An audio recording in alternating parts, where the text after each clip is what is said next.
Okay, so Erev Tov, ladies and gentlemen. This is, I believe, the final shir in our series on Torah takes on some excellent books. There is a tremendous book that I spent some time reading over the summer. Book by Sean Akel, who is a professor of psychology and sociology and a bunch of other stuff at Harvard. The book is called The Happiness Advantage. The premise of the book is interesting. At some point in time, Dr. Akel was curious why it is that some people are more successful than other people. That was one of the questions that he was most curious about and most interested in. What exactly is it that makes some people more successful than other people? And he started to do some research into that topic, why this is the case, that you have lots of really smart people at Harvard. They all came from top of their class in whatever classes they were, and yet some of them are super successful, and some of them are really not. And there is a model which is normatively discussed in the world of success, and that is, when you are successful, then you will be happy. That's the order. Shana Tova. Shlomi, Shakach, thank you. Tizkula mitzvot. Kula. Everybody else. Amazing. The premise is that when you are successful, then you will be happy. And people do this all the time, right? I will be happy when? Meaning, I'll get a promotion and then I'll be happy. Or, I'll move house and then I'll be happy, or I'll get a raise and then I'll be happy, or when I get to visit my grandchildren, then I'll be happy. Right? I'll be happy when. So there is a condition to our happiness. And curiously, what all of the research has discovered is that is not the case. That is not the case even one little bit. In fact, it is the opposite. That the predictor of happiness is not success, but the opposite way around. The predictor of success is happiness. And this he proved in a number of different ways with some tremendous studies, but also somewhat intuitively. What they discovered in doing a whole slew of research is that the success of a person in any sphere, in any career, is not determined, is 25% determined by their IQ, meaning these are metrics that you can measure, right? You can measure somebody's IQ. So you have 100 people that all become, rocket scientists. So they're all very smart. 25% of success can be attributed to intelligence, to variance in intelligence. 75% is perspective, is how people viewed what they were doing, how they were succeeding, how they were failing, the social circles that they had, how much they were enjoying the things that they were engaged in, things that are not measured by intelligence, which is an interesting truth. It is an interesting perspective to have. I'll read to you a quote from the book. This is also from his TED Talk, which I encourage. It's a worthwhile thing to watch. He says, what we're finding is that it's not necessarily reality which shapes us. It's not necessarily reality which shapes us. It is the lens through which your brain views the world that shapes your reality. And if we can change the lens, not only can we change your happiness, we can change every single educational and business outcome at the same time.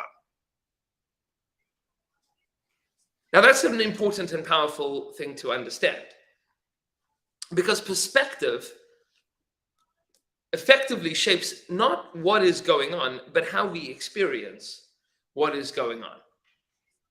To give a very rudimentary example, if you go out for dinner and you ask for a glass of water, and that glass of water is the wrong temperature. You wanted it hotter, you wanted it colder, then you're annoyed, then you're frustrated, right? But at the end of Yom Kippur, when somebody hands you a glass of water, it doesn't make so much of a difference, right? Why? because now you're thirsty and then you weren't thirsty. Meaning now you are appreciating the water and then you are not appreciating the water. You have expectations that are different from the It's the same cup of water. But there you appreciate and there you don't appreciate. There, this is the best experience of your life, and then that's the worst experience of your life. Now, that's, of course, very basic and blown out of proportion. But the same is true, by the way, about everything. Perspective makes all the difference in the world. He tells a fascinating story in the book. Towards the beginning, and I share this with you. There's a lot of great stories there, but I share this with you because it's about South Africa. So he says he tells of the story that he had been giving these lectures in the US to a number of different colleges and schools and high schools, and he would often begin with people discussing their misery. He would ask school students, raise your hands if you enjoy school. So you get like one kid here, two kids there, right? Like nerds enjoy school, and these are like kids in like really great Ivy League feeder schools with all the bells and whistles, all the privileges in the world, gorgeous academies of learning. Who enjoys school? A couple of nerds. So he says that he was given these lectures. He came to South Africa. He went to Soweto. Soweto is short for Southwest Township. It is just outside of Johannesburg. It's a terrible place. Meaning this is not a place that you want to be raising your family. It's gotten a little better in the last 20, 30 years. But when he was there, it was, still is. It's a slum. It's not a great place to visit. You have 40 kids crammed into a classroom with no air conditioning or ventilation, with like one teacher and a piece of chalk, and like that's all that you have. So he walks into this room and he says, "Who here enjoys school?"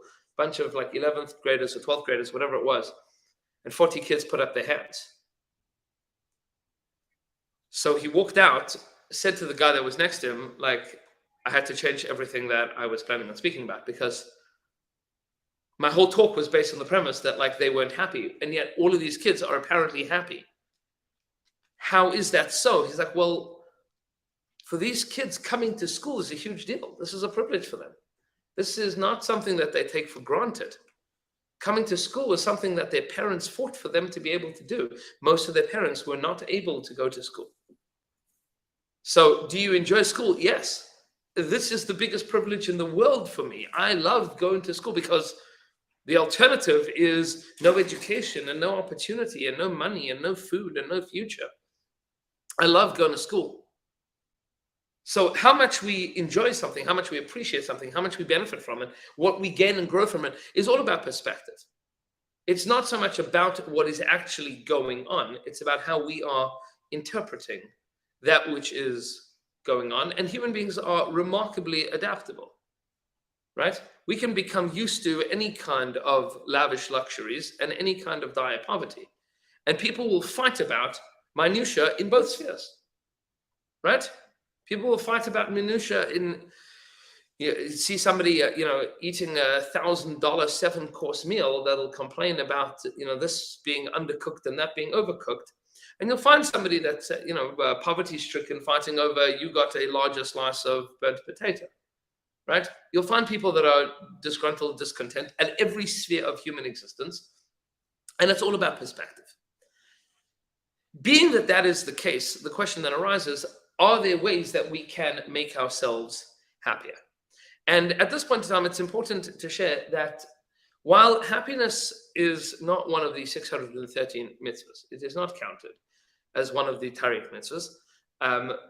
Famously, Rabbi Nachman Breslov tells us, mitzvah gedol liyos b'simcha tamid. There is a great mitzvah to be happy all the time. What exactly is this great mitzvah to be happy all the time?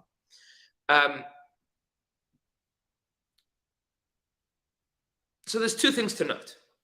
The first thing to note is that Rabbi Nachman was not the first person to suggest that this is an enormous value. We see this throughout the Mishnayos and throughout the Gemaras, throughout the Rishonim, but possibly no more strongly worded than the Kuzari. Rabbi Yehuda Halevi in the Sefer Kuzari writes that there are 3 pivotal emotions of Yiddishkeit. There is the mitzvah of ahava, of love. There is the mitzvah of simcha, of yira, of fear, and there's the mitzvah of simcha, of happiness. And all 3 of these things require work. The same way that a person requires work in order to achieve ahava. You have to work at the midah of ahava, of love, and you have to work at the midah of yira, of fear. You have to work at the midah of simcha. This is antithetical to the normative way of viewing things, certainly in the United States of America, which again predicates happiness upon other things occurring. Happiness is something that happens to me. It is not something that I choose, right? Make me happy. Make me happy. You make me happy. Other things make me happy. The right circumstances make me happy. Says the Kuzari that is incorrect. Happiness is an avoda. Happiness is a choice. Happiness is something that we work at by changing our perspective, by shifting our perspective, by honing in on the things that we view to be true and right and good, regardless of reality. Because the way that we perceive reality is our reality, and therefore enables us to live in a vastly different way than if we perceive things pessimistically, cynically, and sarcastically. I'll share with you that last week's parasha, the Torah tells us one of the reasons for all of the curses, one of the terrible curses that the Torah lists in Parashas Kisavo. One of the rationales that the Torah gives for why all of these things are happening is because we didn't serve Hashem b'simcha. We didn't serve Hashem out of joy. And the Rishonim and the Achronim will have a lot to say about what this means. Because we didn't serve Hashem with joy. Says the Malchus Shlomo, this is Shlomo Twersky, who was the Honestapler Rebbe of Denver. If you know any of Rabbi Dr. Abraham Twersky's Svarim. So this is his older brother. His older brother was a tremendous Kohen, and Tzaddik was a Hasidic Rebbe in Denver. Fascinating human being. Tzaddik Nister. The people that know about him. His grandchildren collected his writings into a little book, not such a little book, called Malchus Shlomo. He makes a fascinating read on that pasuk. He says the reason the curses happen is because you didn't serve Hashem with simcha. He says because you didn't make simcha an avoda. You didn't work on being happy. Because part of your Avodas Hashem was not, I need to be happy. And you find this, Rahman al-Islam, with people all the time, that you can find a Jew that keeps every single mitzvah in the world and is miserable. And then the Yiddishkeit is miserable too. And then they're miserable to be around. And we don't like those people because they make us feel bad, and they make us feel guilty, and they make us feel bad about ourselves. Because part of their Avodas Hashem is not simcha. And then you find other people, and they could be the frumest people in the world. They keep all the chumras in the world with a big smile on their face. And then we go, wow, look at him. He's got Avodas Hashem and he's got Yerushalayim, but he's also filled with simcha. Because simcha is part of that avoda. Simcha is part of that way of living and looking at the world. And so the question arises, how does one become besimcha? How do we work on becoming besimcha? And what the book suggests is a number of different strategies, and we're going to list 5 of them. 5 strategies, and we'll talk about them very briefly. And I'll read them out beforehand, because you'll see that all of these things are, at least at a first glance, very rational, normal things to do, but they are also deep values of the Torah, and we'll explain why. Each of these, there is research as to why this works and how it works. But the first is gratitude. Gratitude is a driver of happiness. That's the first. The second, and that's a practice. That's not just be grateful. It means focus on 3 things that you are grateful for every single day. Be grateful in an intentional way. The second is journaling. Spending time writing down your thoughts and feelings and emotions and trials and tribulations, successes and failures, journaling. The third is exercise. Physically moving our bodies. The 4th is meditation, spending time with ourselves. And the 5th is acts of kindness, or what they call random acts of kindness. But as far as the Torah is concerned, there's no such thing as random acts of kindness. There's acts of kindness. So we'll have a little bit of a machlokas with the book. Random acts of kindness is not such a Jewish concept. But let's talk about these 5 things very briefly. Because while research has shown how these all drive simcha, All of these 5 things are essential parts of the avoda of a Jew. Begins with gratitude. So gratitude is something that we reflect upon at least 4 times every day. We reflect on gratitude first thing in the morning. Modeh ani lefanecha. I'm grateful. I'm grateful to you, Ribbon Shalom, shechzarta bi nishmasi, because you have returned my soul to me. Right? Look at that. I'm awake. I'm alive. This is a good thing. I'm grateful for that thing. That is something first and foremost to be grateful for. And of course, 3 times a day during the Shemona Esrei, we have modim anachnu lach. We show our gratitude to the Ribbon Shalom. We say, thank you, Hashem. Thank you, Hashem, for all of the wonderful, incredible things that you do for us. The Chidush Harim points out that we are called Yehudim, not just because our most probable tribal ancestry is Shevet Yehuda, but we are called Yehudim because Yehuda is named for Hapam Oide Es Hashem. Leah says, I will be thankful to Hashem for giving me the son. I'm going to be thankful. I'm going to be grateful to Hashem for giving me the son. We are called Yehudim, meaning people who are displayers of gratitude. That's what it means to be a Jew, is to be a grateful person. Gratitude is something that we struggle with. And the reason that we struggle with it is because we misunderstand it. And I'll explain what I mean. The Medrash Rabbah tells us that in the future, it's in Medrash Rabbah, it's also in Medrash Tanchuma, that in the future, at least we'll say it the way that Reb Tzadok HaKohen of Lublin explains it, in the future, all of the personal korbanos will cease to exist. When Mashiach comes, we'll bring the daily sacrifices, the communal sacrifices, but the personal sacrifices will cease to exist, except for the Korban Todah, the thanksgiving offering. Says Reb Tzadok, why? Why is it that all of the korbanos are going to cease to exist, except for the Korban Todah, the sacrifice of gratitude, of thanksgiving? Because every korban comes as a result of a problem. So I bring a korban chatas because I did a sin. I bring a korban hasham because I think I might have done a sin. I bring a korban olah because I thought of doing a sin, even if I didn't do it.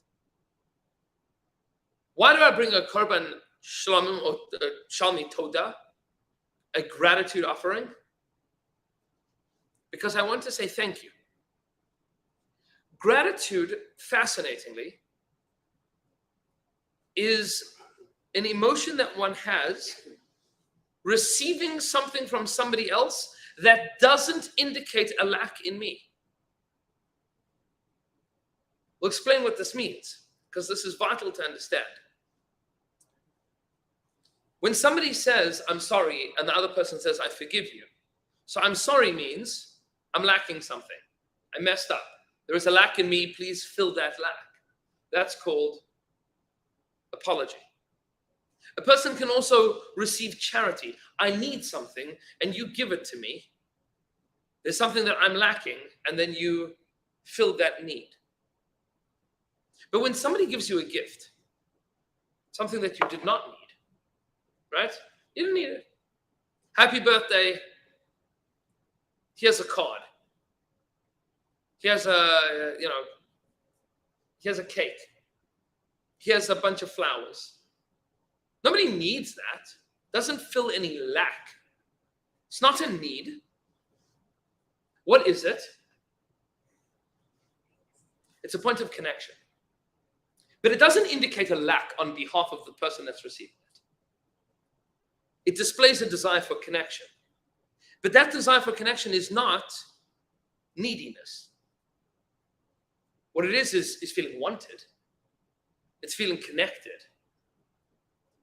But it's not that we have to fill in something that's missing. We're not missing that. Right? Now, of course, my wife will beg to differ that, if there aren't flowers, something is missing. I disagree. I say if there isn't steak, something is missing. Flowers are extras. But that's the point. Because gratitude is something that, gratitude is an emotion that you display when there isn't a lack, but you can still connect. It's the world of connection beyond lacking. Beyond I need something, you need something, I'll scratch your back, you scratch mine. No, we're all fine, but we love each other, and therefore we want to share with each other.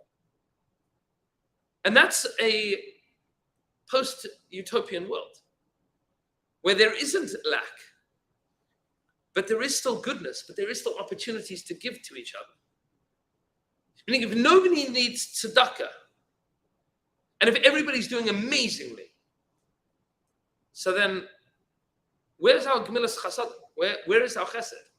Our chesed can exist in a world of giving to each other things that people don't need, and thereby deepening connections.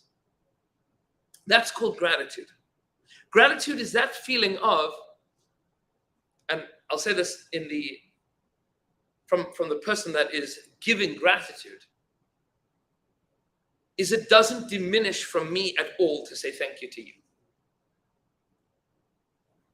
That's what gratitude is.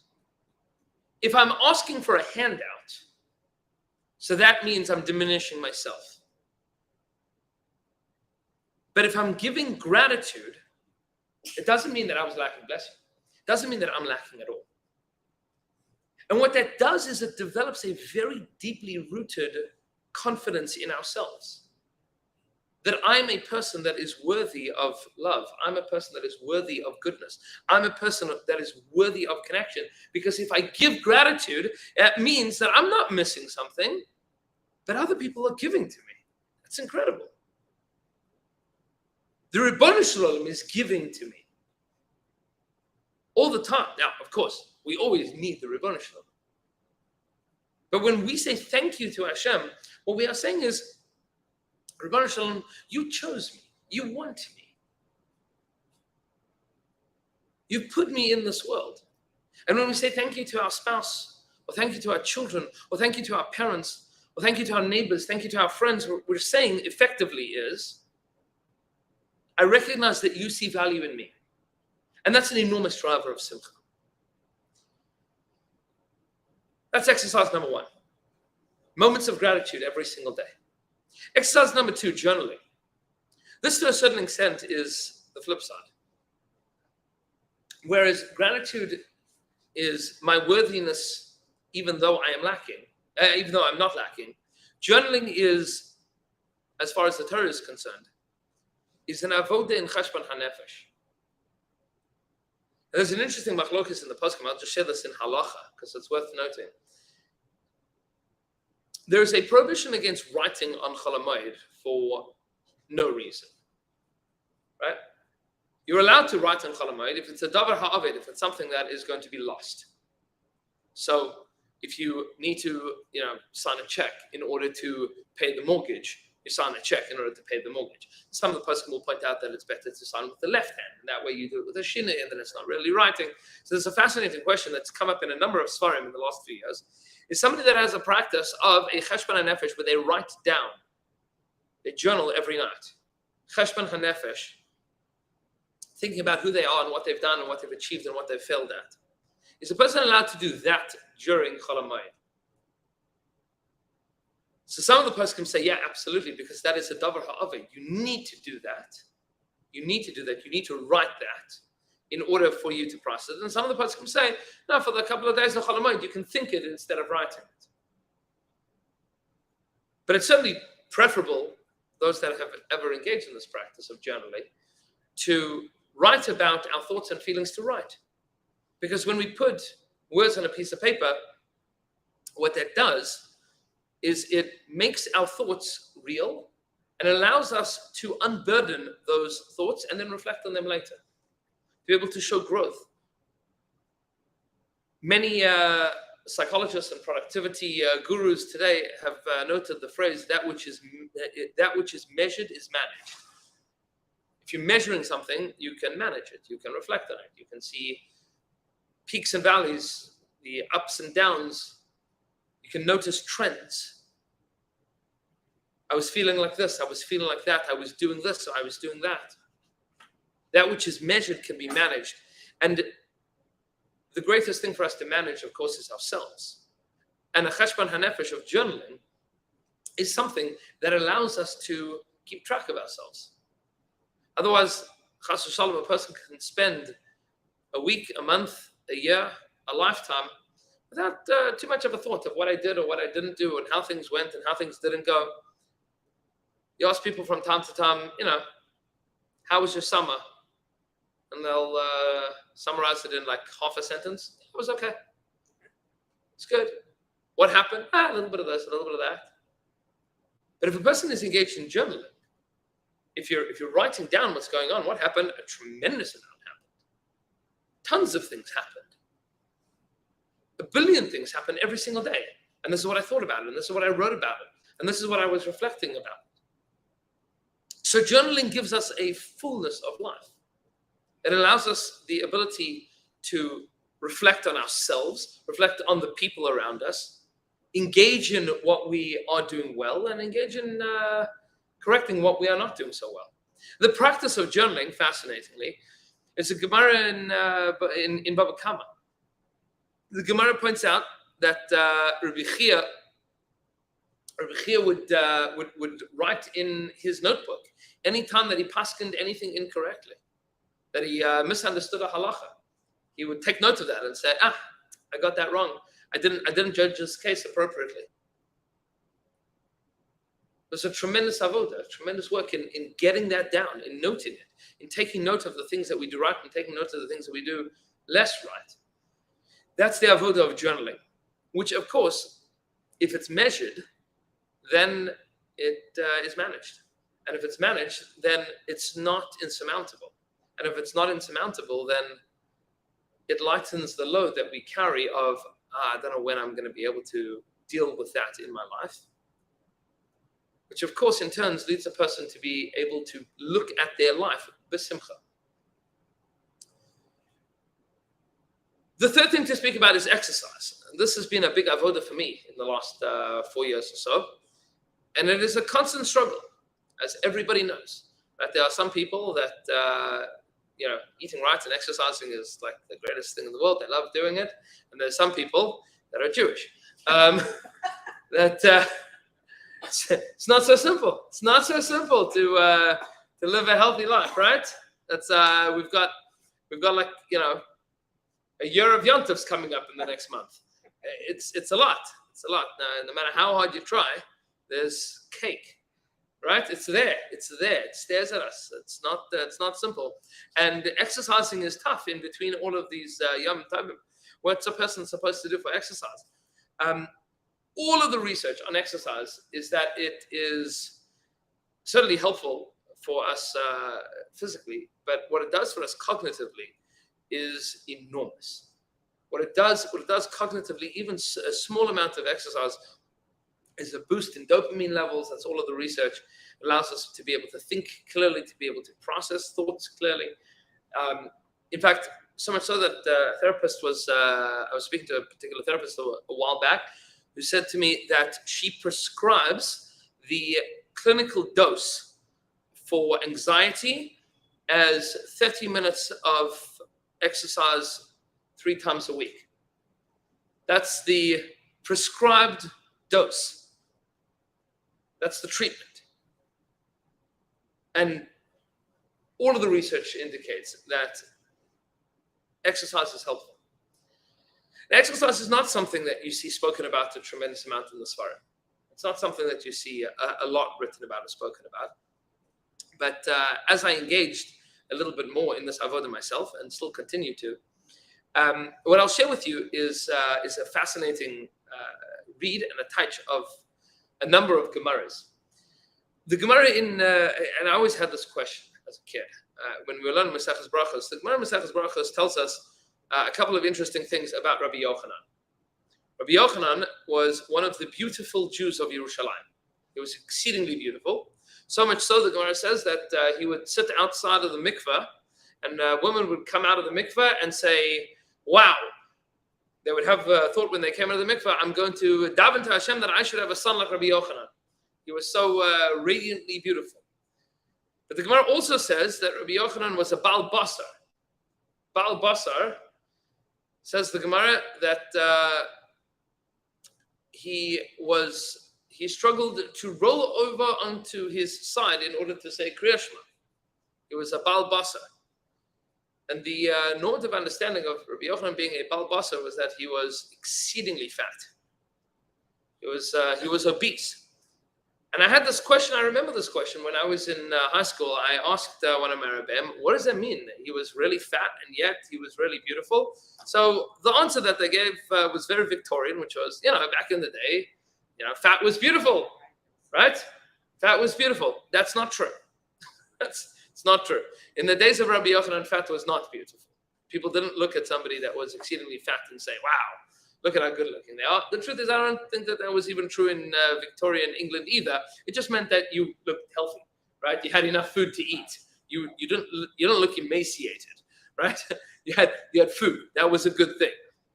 So you had fat, meaning you weren't just skin and bones. You had some other material hanging off of you, right? It wasn't just skin and bones.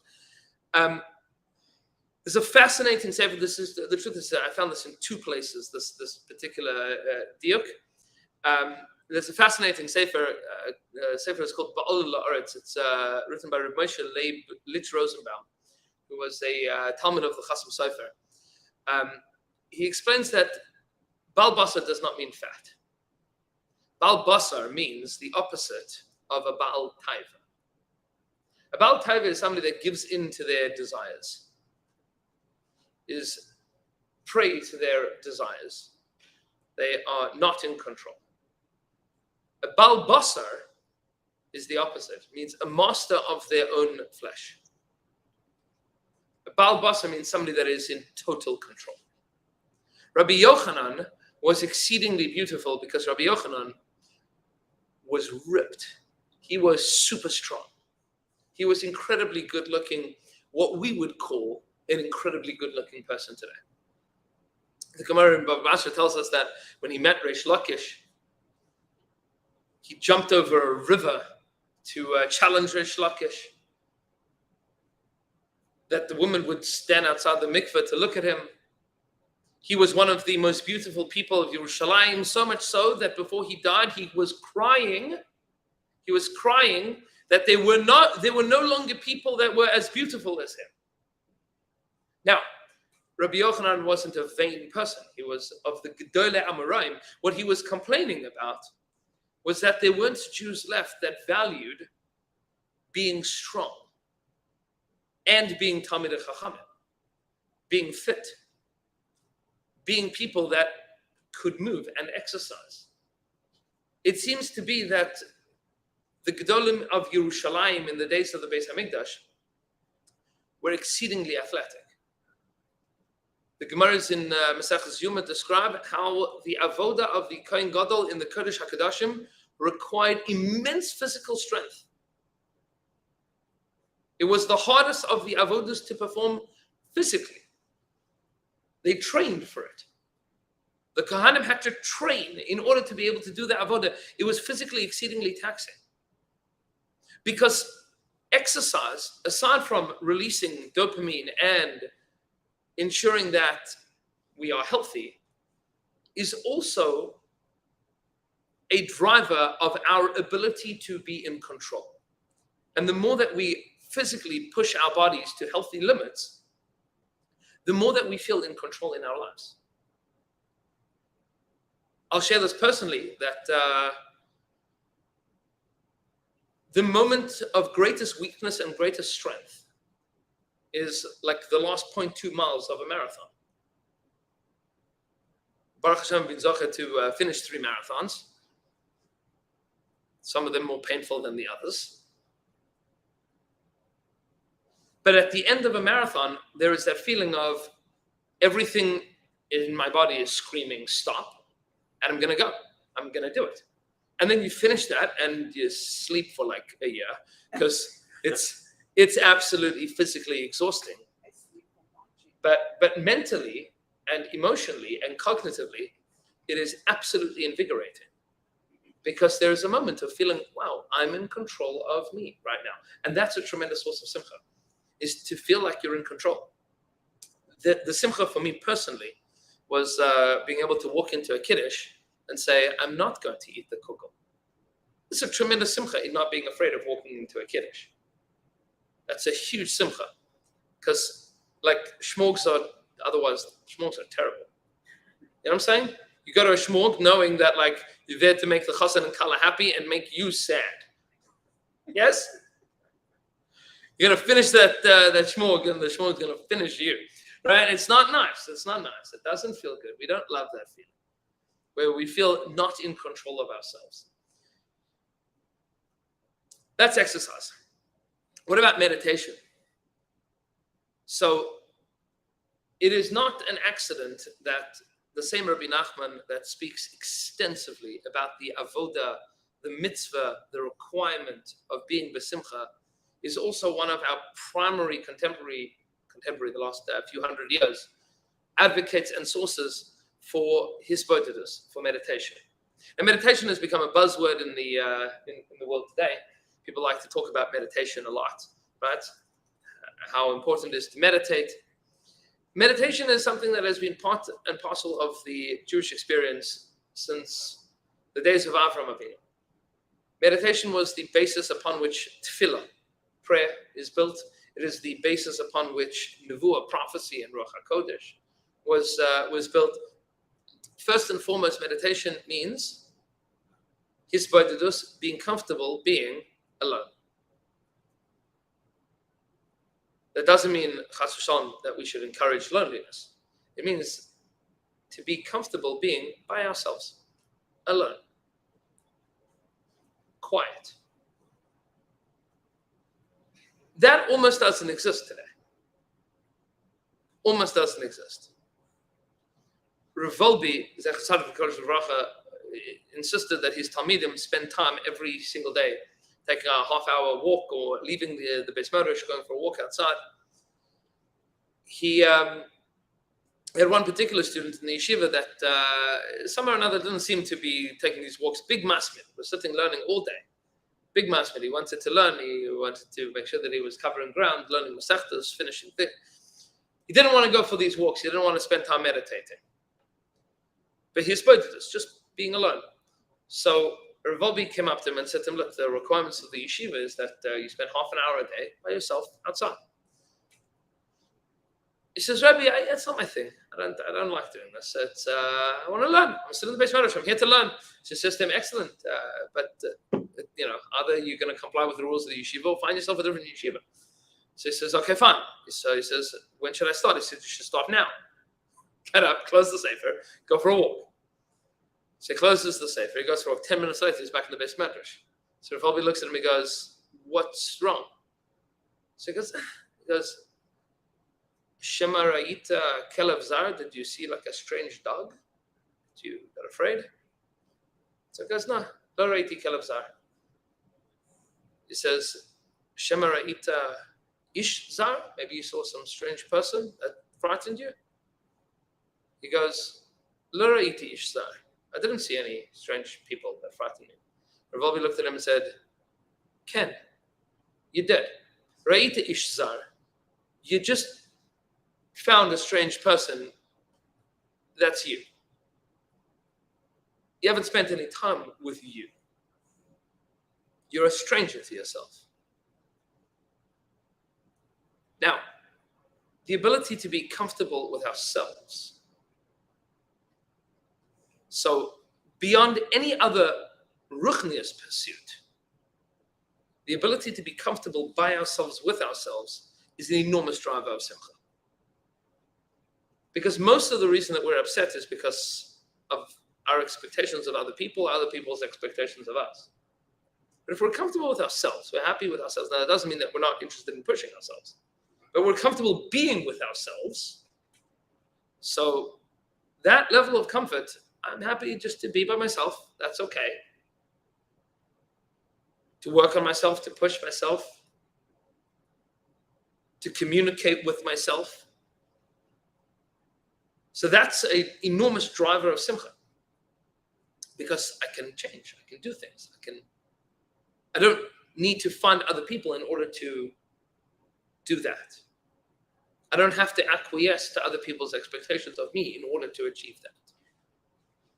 But in a far deeper and more profound sense, being able to engage in hisbodedus means that we have the ability to be alone with the Ribono Shel Olam. Rabbi Nachman writes that it is possible for a person to be in a crowd of 1,000 people and to be able to close their eyes for a moment and say, Ribbon Shalom, and be alone with Hashem. Totally alone with the Ribbon Shalom. And we see this, by the way, in two instances in the life of Avram Avinu, and I share this with you because Rosh Hashanah is coming up. You know, there's the city of Yerushalayim is named for two events in Avram Avinu's life.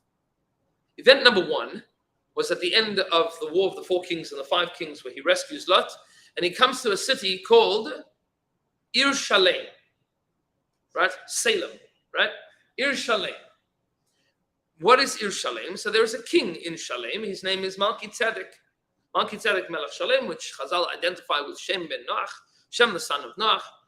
And all the impressions that we get is that this is like a hustling, bustling city, right? There's like stuff going on there. There's people. There's a city there. That's the Shalem part. What about the Yeru part? So that comes from the Akedah, which is what we're going to be learning on Rosh Hashanah. At the end of the Akedah, Pasuk says, Hasher Ya'amir Hayom Behar Hashem Yera'eh. On this mountain, Hashem Yera'eh, Hashem will be perceived. Hashem will be seen. Hashem will see us. That's the Yeru part. That's Yeru Shalayim. Question for you.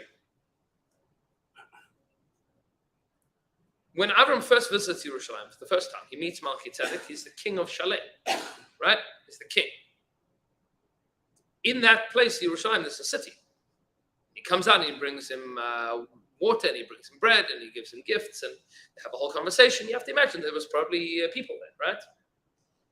But when Avram Avinu visits Yerushalayim a second time around, all indications in the pasuk is that it's a deserted wasteland. There's nothing going on. Like on the third day, and Avram saw the place from afar, and it sounds like everything that we see is like nothing going on there. There's nobody else there. What happened to the whole city of Shalem? What happened to Malki Tzedek? What happened to his whole city?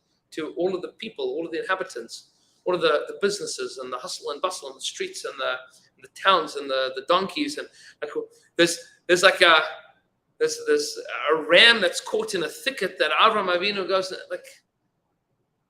You'd imagine that Avram Avinu is going to the city and he's got Yitzchak, and like people are like, "Hey, Abraham, you're back. What's going on? What happened to all those people?" Past this, the simple explanation is they were all still there. But the Torah is describing a unique individualistic experience that Avram and Yitzchak are engaging in with 1 billion people around them. It was a city there. The whole thing was there. Much like the Sforno explains, Yaakov has this dream of the ladder, right? According to at least one school of thought in the Mefarshim, that happened in the same place, right? It was in Yerushalayim. So you have this vision of Yaakov going to bed at night and all the rocks, they coalesce around his head. So the Sforno says, yeah, that was like in like a Motel 6. Like he was in a highway hotel. That's where it happened. There was probably some Canaanite like roommate grunting next to him. Where Yaakov is having the dream of this ladder of like the transcendence of Jewish history. And Yaakov is totally alone. Alone with the Ribbon Shalom in that moment. Nothing else there. That's the moment of the Kohen Gadol and Yom Kippur going into the inside of the Kodesh HaKodashim just to be alone. Which is the avodah of each of us by the time Yom Kippur comes, to journey inwardly to ourselves and be alone with Hashem. Simcha points out, Hashem lekechem umatzasa. If you seek out Hashem and find Him, you will find Him. Ki tidroshenu b'chol levavcha b'chol nafshecha. Because you have sought Him, You've been looking for him. B'chol levavcha v'chol nafshecha. We usually translate that with all of your heart and with all of your soul. Says of Simcha Baram Shizcha, no. Kiti Rishenu b'chol levavcha, because you looked for Hashem in your whole heart. You searched for your heart. You found Hashem there. That's called Hisbodedus, where we search for Hashem inside of us, where we spend time with ourselves in order to discover who we are and who the Rebbeinu Shalom is. And the final avodah that we'll speak about just for a couple of moments is chesed. Pasuk tells us, Olam chesed yibaneh, the world is built on chesed. There is nothing that engenders more simcha than reaching out to other people. Because in that way, a person is most godly. One of the avodas that we have this time of year is to embody the midas of Hashem, as we note in the 13 attributes of mercy. The Yud Gimel Midas Haracham. Hashem, Hashem, Kel, Rachum, V'chonun. The Rebbeinu Shalom, who is merciful, who is gracious. Notzer Chesed La'alafim, he does kindness for thousands of years, thousands of people, all the time. The Rebbeinu Shalom is the ultimate Baal Chesed. And by imitating the Rebbeinu Shalom, what ends up happening is that we become our fullest senses of self. Rav Kook explains that things are healthy when they do what they are designed to do. So I don't know if you remember this, during COVID, all the airlines were getting really nervous because they had to park their planes. So they were parking planes in the middle of the Nevada desert because it's dangerous for a plane to be on the ground. On the ground, planes corrode. On the ground, engines leak. On the ground, parts of the plane begin to fall apart. A plane works best when it's flying. Planes are not designed to be on the ground. They are bad automobiles. If you've ever left a car in a garage for a couple of months, you've gone away and then you come back, car doesn't work so well, right? Problems. Why? Because cars are meant to be driven. If you're not driving a car, the car's going to fall apart. And the same is true about a neshama.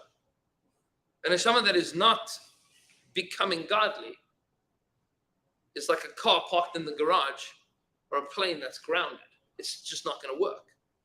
Doesn't work well. And things that don't work well get sick. They break down. And when they break down, it's not happy. If you look at somebody that is happy, you'll find somebody that is doing something that is them. People are happiest where they are being themselves in their fullest sense. So you see a little kid playing with a ball. That is the happiest thing in the world. That is what they want to do. It is them. All of them is there. And if you see a virtuoso, playing an instrument, that's simcha. They are engaged in that. And if you find a Jew that's doing chesed, so nobody's ever miserable when they're doing chesed. We feel like we're doing something meaningful. And all of this is the same idea, sweet and holy friends, that the more that we engage in gratitude and in journaling, in cheshbon nefesh, and in exercise, in moving ourselves, overcoming our desires, meditating, finding moments to be connected to and together with the Rebbeinu Shalom and by ourselves, and engaging in acts of kindness, the more that we will be happy.